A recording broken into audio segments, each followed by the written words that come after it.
The service blueprint is a tool that comes from service design, and it's a great tool to use when designing services, and certainly can bring the service blueprint in to work that we facilitate, especially if we're facilitating service design or anything that might include service design. But I think it's really interesting to think about our practice as a facilitator and how we apply this thinking to how we approach the work. And specifically, there are two concepts in the service design blueprint, and it's this idea of back of house and front of house. So if you've ever been part of a theater company or you know a little bit about how theater happens, there's a lot of things behind the curtains where people are, manipulating the curtains and, bringing props in and out. If the theater is executed flawlessly, you don't see any of those people. You don't see any of those moves.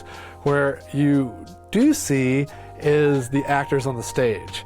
And this is the front of house, right? And so how are we thinking about facilitation from the perspective of what's behind the scenes? What are all the things that we do that we don't even need to tell our participants about? That we're sweating all the details that make the experience so great. It's the duck that's like the feet are just paddling so fast on the water, but above water is super smooth and calm. And so thinking about that back of house, front of house, and being really thoughtful and intentional about how those show up in our work.